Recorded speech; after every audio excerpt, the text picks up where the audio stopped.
ত্রিপুরা বিধানসভার অধ্যক্ষ বিশ্ববন্ধু সেন, যিনি 56 ধর্মনগর বিধানসভার বিধায়ক। আমরা ওনার সাথে একটু কথা বলবো। স্যার, আমরা সকল ভারতবাসী জানি বিগত কিছুদিন পূর্বে পাকিস্তানের জঙ্গিরা পেহেলগামে সেখানে জাতি ধর্ম জিজ্ঞেস করে হত্যা করেছে সেখানে পর্যটকদের।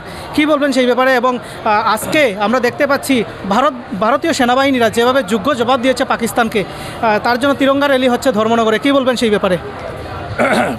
প্রথমত বলতে হচ্ছে 22 এপ্রিল 2025 তারিখে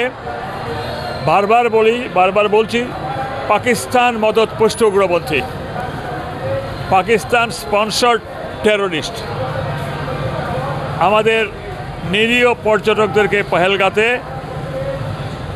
ধর্ম জিজ্ঞেস করে হত্যা করল। এবং সেখানে অধিকাংশই মায়েরা ছিলেন, মায়েদের স্মৃতির সিঁদুর মুছে গেল। এবং তারা সেদিন বলল, একজন নিহত স্বামীর স্ত্রী বলল যে আমাকেও গুলি করে মেরে ফেলো, আমার স্বামীকে তো মেরে ফেলেছ। সেই একজন ঘাতক উগ্রপন্থী জবাব দিল, নেই তুঝকো নেই মারুঙ্গা, তো মোদিকে যাকে রিপোর্ট কর। এবার সারা ভারতবর্ষী ফুসা শুরু করলো রাগে, দুঃখে, যন্ত্রণায়, কষ্টে। ঘটনা ঘটল 22 এপ্রিল।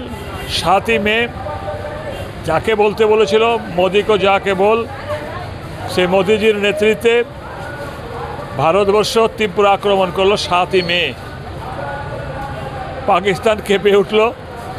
একটা পাগলের দেশ পাকিস্তান, ভেবেছিল বারবার এরকম টেররিস্টদেরকে স্পন্সর করে উগ্রপন্থীদেরকে মদত দিয়ে তারা ভেবেছিল যে এবারও একটা মিউচুয়াল করবে।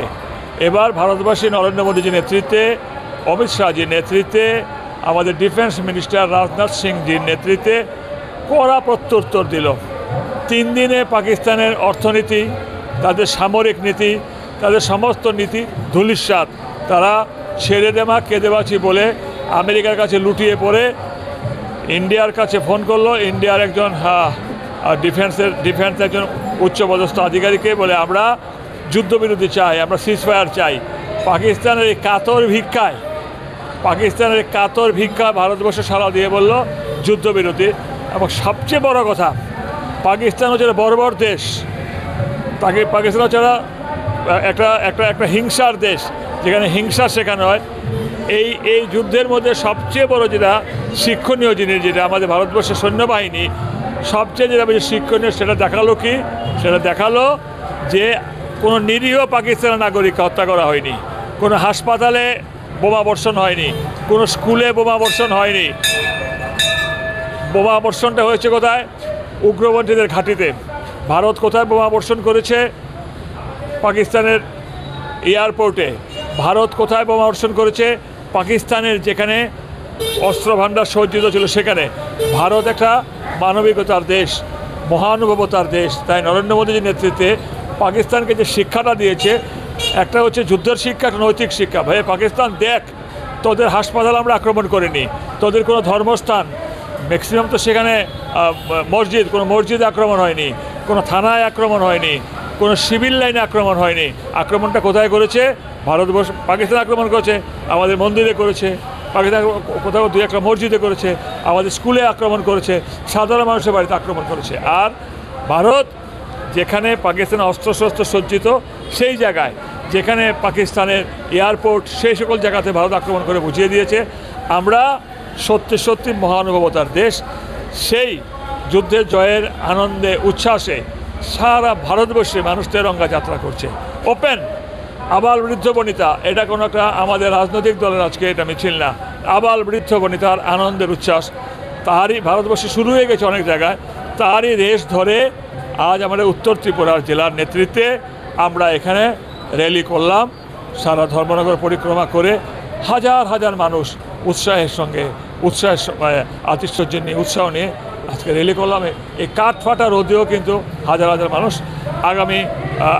আগামীকাল ধর্মনগর মণ্ডলে আমরা করব, মণ্ডলের যার মণ্ডলে তিরঙ্গা যাত্রা করব।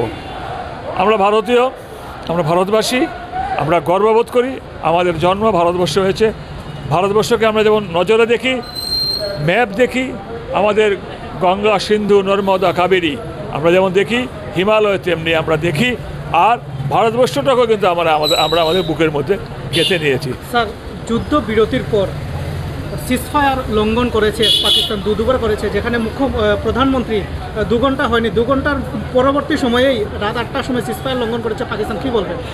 আমি বারবার বলছি না, পাকিস্তানের বর্বরের দেশ, এটা একটা উগ্রপন্থীর দেশ। আমাদের ভারতবর্ষ কী শিক্ষা দেওয়া হয়? জ্ঞান, ধর্ম, শিক্ষা, মানব সেবা। পাকিস্তান কী শিক্ষা দেয়? উগ্রপন্থী সেবা, উগ্রপন্থী তুষ্টিকরণ, উগ্রপন্থীকে আরও বেশি জাগরুক করো। আমরা ভারতবাসী আত্মনিপীড়িত সেবা, মানব সেবা, ধর্মের সেবা, সর্বধর্মের সমন্বয়ে কিন্তু আমরা এই ভারতবর্ষে আছি।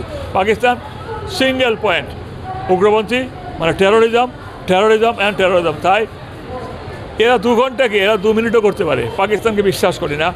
সেদিন একটা স্টেটমেন্ট দেখলাম যে পাগলের দেশের হাতে আণবিক শক্তি আছে, কি করতে পারে কোনো বিশ্বাস নেই।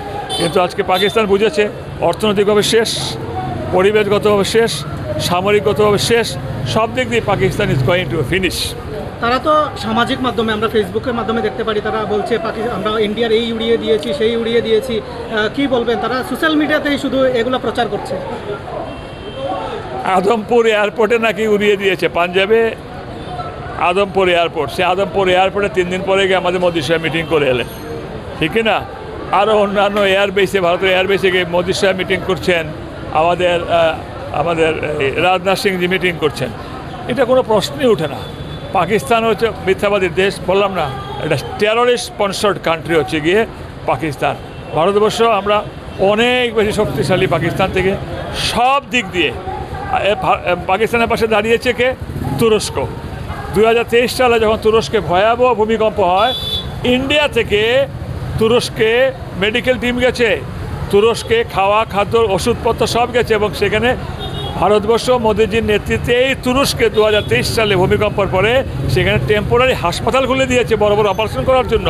আর সেই তুরস্ক এখন বলে পাকিস্তানকে সাপোর্ট করে। পাকিস্তানকে ড্রোন দিয়েছে তুরস্ক অ্যাটাক করার জন্য, এবং ড্রোনের মাস্টারও সঙ্গে সঙ্গে যে ড্রোনের কারিগরও পাঠিয়েছে, দুটো তো মারা গেছে। সুতরাং পাকিস্তান সম্পর্কে ধিক্কার ছাড়া, পাকিস্তান সম্পর্কে ধিক্কার এবং মুর্দাবাদ ছাড়া আর পাকিস্তান সম্পর্কে প্রশংসনীয় কিছু। বর্তমানে আমরা দেখতে পেয়েছি ভারতবাসী তুর্কিকে বয়কট করেছেন। তুর্কি থেকে বিভিন্ন খাদ্য সামগ্রী, যেমন আপেল আসতো, সেটাকে বয়কট করেছে, অনেক কিছু, ট্যুরিজম বয়কট। আর এখানে আরেকটা বক্তব্য বলতে হয়, ইন্টারনালি এই পাকিস্তানের সঙ্গে, এই তুর্কির সঙ্গে ভারতবর্ষের কয়েকটি রাজনৈতিক দলের নেতৃত্বের যোগাযোগ আছে। এটা এখন প্রকাশিত। কারা? চীনের সঙ্গে। চীন আমাদের ভারত বিরোধী, চীনের সঙ্গে মিত্রতা করে কারা? ভারতবর্ষের এরা, জানি কারা করে। সুতরাং এদেরকেও মানুষ বয়কট করছে। এদের কাছেও সিগন্যাল তিরঙ্গা মিছিল। এটা কিন্তু কোনো রাজনৈতিক দলের মিছিল না, এটা তিরঙ্গা মিছিল। এই তিরঙ্গা ঝান্ডা উড়িয়ে ভারতবর্ষ আমরা গর্ববোধ করি। আর যারা স্বাধীনতা দিবস পালন করে না, যারা 26 জানুয়ারি পালন করে না, তারা কারা, কোন পার্টি, কোন জিনিস, তারা সবাই জেনে গেছে। এদেরকেও এই সিগন্যাল, দেখো বাবা, তিরঙ্গা র্যালি করেছি আমরা, তিরঙ্গা মানে ভারতবর্ষ।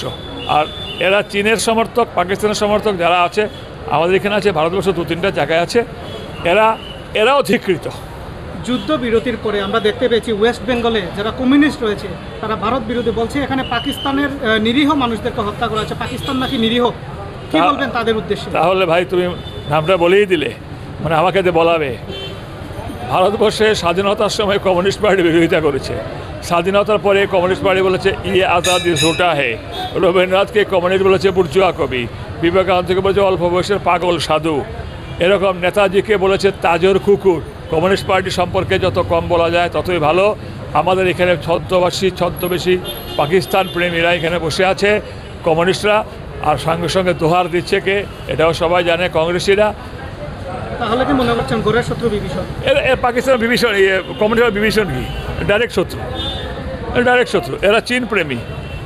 আমি এখন হিস্ট্রি বলতে পারি। চীন যখন 1960 ভারতবর্ষে অ্যাটাক করলো, জ্যোতি বসু বলল চীনকে নাকি ভারতবর্ষ করেছে, বিরক্ত করেছে, তাই চীন ক্রোধে ভারত আক্রমণ করেছে। এসে ডাঙ্গে কমিউনিস্ট পার্টির নেতা, সে বলেছে চীন আক্রমণ করেছে, সঠিক করেছে। তারপরে EMES Namboodiripad the then chief minister of Kerala 1958, যে কেরল ছিল, নম্বদ্বীপা ছিলেন, সাহেব ছিলেন কেরলের মুখ্যমন্ত্রী, তিনি বলেছেন এই যুদ্ধে চীন ভারতকে আক্রমণকে সঠিক কাজ করেছে। এরা তো চীন প্রেমী, চীন যখন ভারতবর্ষকে আক্রমণ করে, এই ভেরি রিসেন্টলি অরুণাচল বলছে এটা তো আমাদের কান্ট্রি, বিজেপি প্রতিবাদ করে, চীন কমিউনিস্ট প্রতিবাদ করে না, প্রতিবাদ করে না, কংগ্রেস প্রতিবাদ করে না, এরা বরাবরই ভারত বিরোধী। আর এখন যে কংগ্রেসের নেতৃত্ব, টু সাম এক্সটেন্ট কিছু নেতৃত্ব বাদ দিয়ে অলমোস্ট সকলেই তুরস্ক প্রেমী, এই চীন প্রেমী, পাকিস্তান প্রেমী, কমিউনিস্ট। রাশিয়ার বন্ধুত্ব নিয়ে কি বলবেন? যেভাবে ভারতের পাশে দাঁড়িয়েছে, S-400 যেটা ভারতীয় নাম দেওয়া হয়েছে সুদর্শন চক্র, সেটা পাকিস্তানের এয়ার ডিফেন্সকে পুরো তছনছ করে দিয়েছে। কি বলবেন রাশিয়া সম্পর্কে? রাশিয়া বরাবরই ভারতের মিত্রের অবস্থানে আছে এবং এখানে মোদিজিরও বৈদেশিক নীতি অত্যন্ত সুদৃঢ় এবং খুব সুন্দরভাবে তৈরি করেছেন যে ইউক্রেন রাশিয়া যুদ্ধ চলছে, মোদিজি ইউক্রেনেরও ফ্রেন্ড, মোদিজি পুতিনেরও ফ্রেন্ড। এত বড় দূরদৃষ্টি পররাষ্ট্রনীতি নিয়ে ভারতবর্ষ চলছে। পাকিস্তানকে বরাবরই আমরা দেখেছি বাংলাদেশ যুদ্ধের সময় পাকিস্তান ভারতের পাশে ছিল আমেরিকার বিরোধে গিয়ে। আজও মনে করি জিনিসটা কি, যুদ্ধ চট করে লাগিয়ে দেওয়া যায় না। যখন এই পেহেলগাঁর ঘটনা পরে আমাদের যিনি পররাষ্ট্রমন্ত্রী এস জয়শঙ্কর সারা পৃথিবী ঘুরছেন, সবাই বলছে আমরা ভারতের পাশে আছি, ভারতের পাশে আছি।